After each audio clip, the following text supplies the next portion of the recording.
Salut, bienvenue dans cette dernière leçon sur l'énergie. Le but de cette leçon, ça va être d'évaluer l'efficacité d'un dispositif, c'est-à-dire calculer des rendements ou calculer le rendement de ce dispositif. Donc pour pouvoir faire ça, nous faudra aussi calculer le transfert d'énergie thermique et puis on parlera d'une expérience dont le but est de chauffer de l'eau avec le meilleur dispositif possible.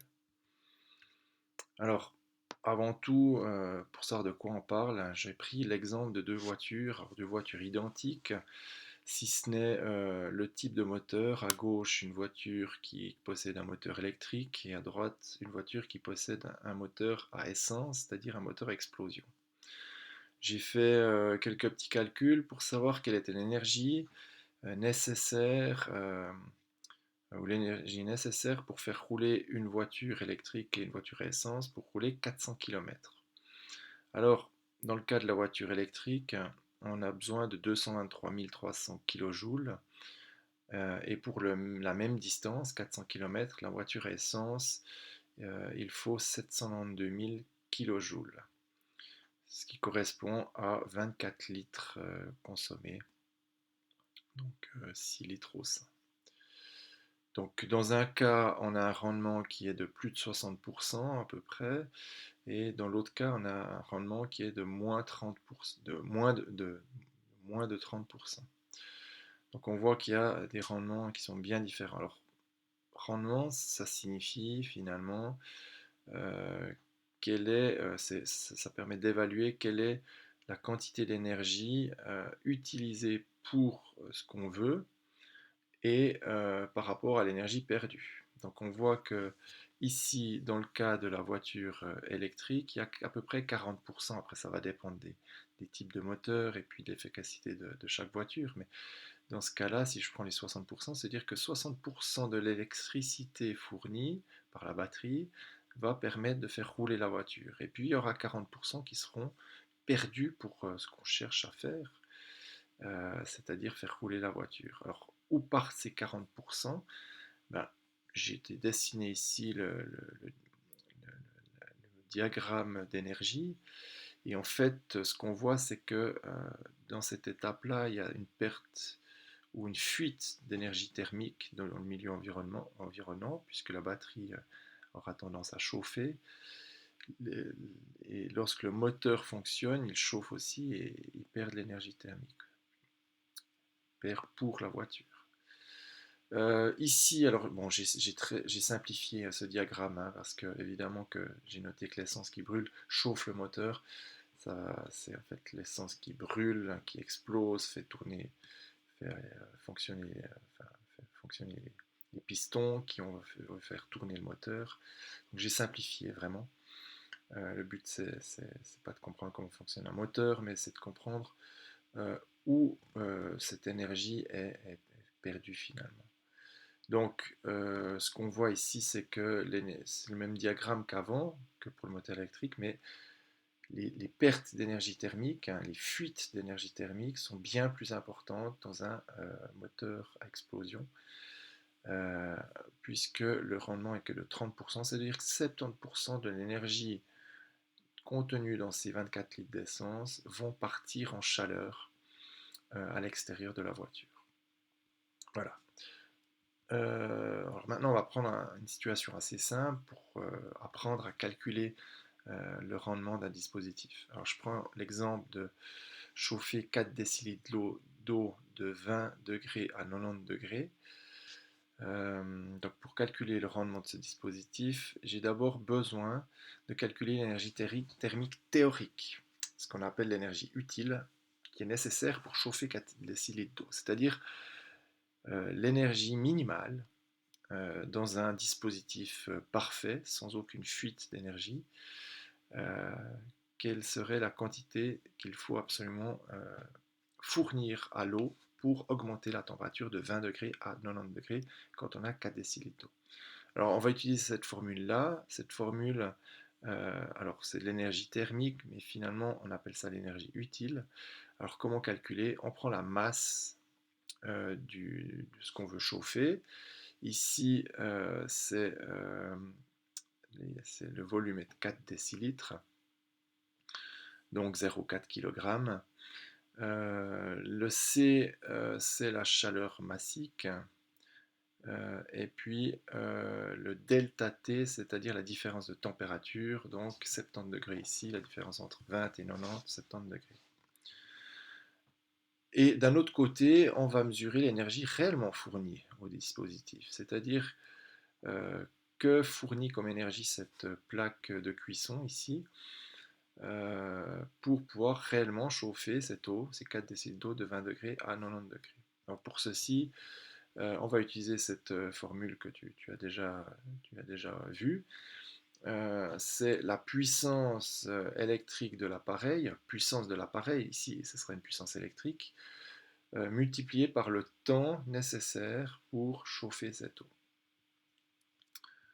Voilà, et puis lorsqu'on a ces deux valeurs-là, une valeur théorique, idéale, et une valeur réelle, on va simplement diviser l'une par l'autre, donc l'énergie utile divisée par l'énergie fournie, et on obtient le rendement. Alors je reprends les choses un peu plus en détail. Cette énergie thermique ou énergie utile dans notre cas, c'est la masse, comme je l'ai dit, la masse de la substance, multipliée par le C qui est la chaleur massique de la substance. Alors cette chaleur massique, elle est par exemple pour l'eau 4180 joules par degré par kilogramme. Et l'alcool, c'est-à-dire l'éthanol, cette chaleur massique est égale à 2460 joules par degré par kilo. Alors ça veut dire quoi? Ça paraît un peu abstrait cette grandeur. Cette grandeur C, elle appartient à chaque type de substance. C'est-à-dire chaque substance aura besoin d'une quantité d'énergie différente pour être chauffée. Donc si tu prends 1 kg de la substance et que tu veux le chauffer de 1 degré, eh bien la chaleur massique, c'est le nombre de joules, c'est-à-dire la quantité d'énergie qui te permet de chauffer une substance de 1 kg de 1 degré. Voilà, tout simplement. Alors cette chaleur massique, on l'appelle aussi capacité thermique massique, ouais, c'est ce que tu trouveras peut-être sur Internet ou dans les livres. Et puis finalement ici, on avait le delta T, ici c'est noté sous forme de température finale moins la température initiale, mais ça c'est juste une soustraction de la température de départ à la température finale. Alors un petit exemple fictif, hein, juste pour voir comment calculer les choses.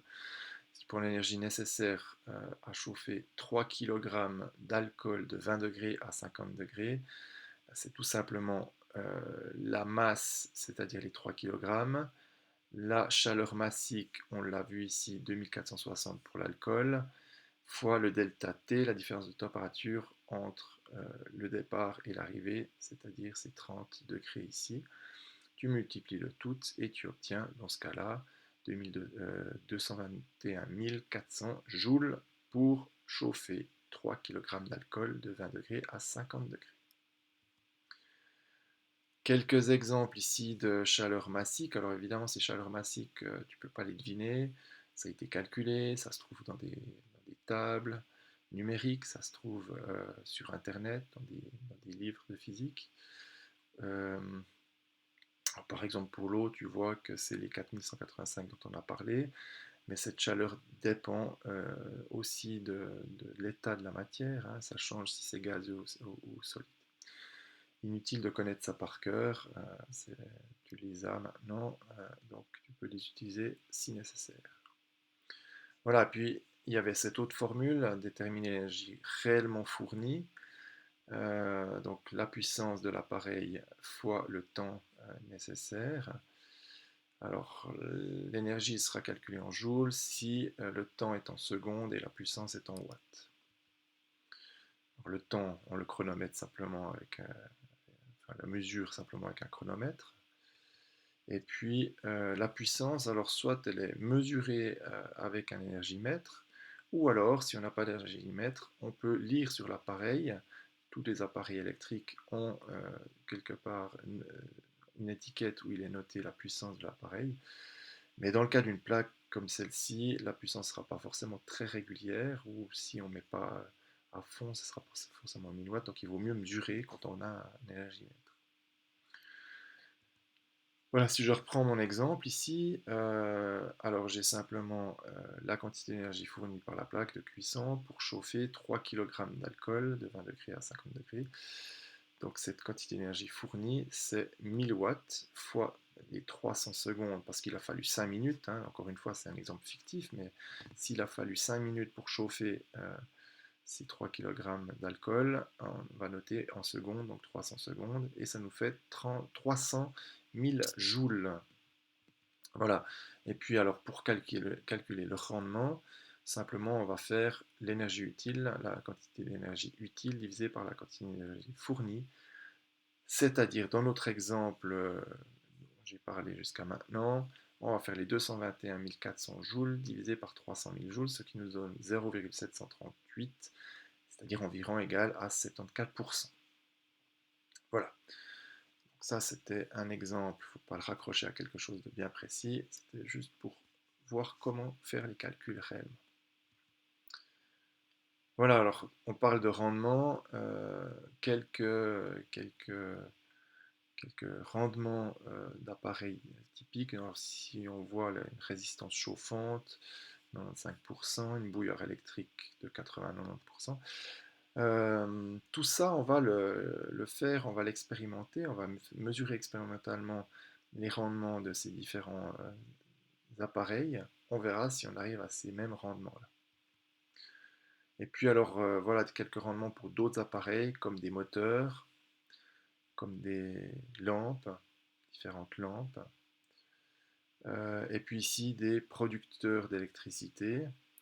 Alors, faut faire attention, hein, parce que quand on parle de centrale, par exemple, électrique solaire, il y a un rendement qui est très faible, mais finalement, le soleil, qu'on ait une centrale électrique ou pas, le soleil va de toute façon euh, diffuser son rayonnement. Donc de toute façon, ce rayonnement est utilisé. Donc là, c'est un rendement qui n'est pas forcément à comparer directement à un rendement d'une centrale nucléaire, par exemple.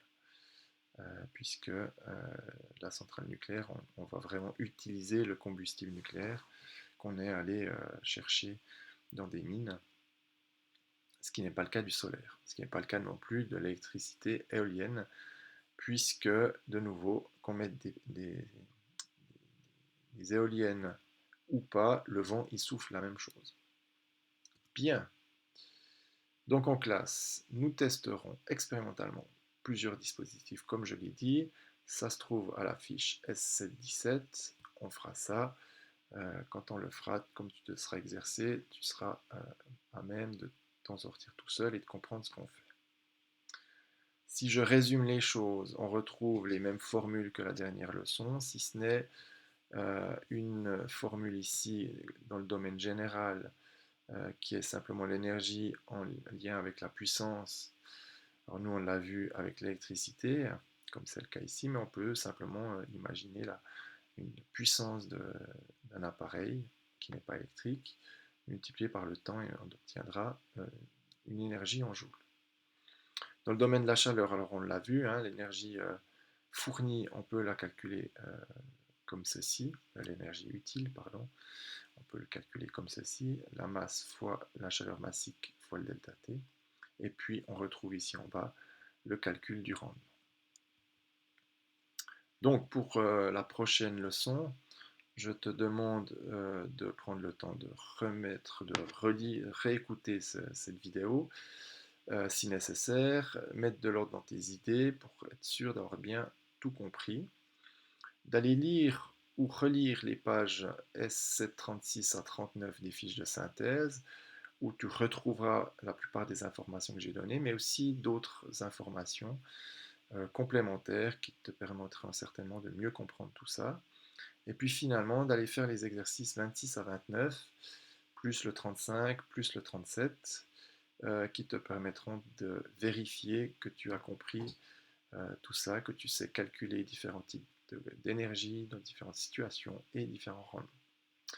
Voilà, je te souhaite un bon travail et à très bientôt. Salut!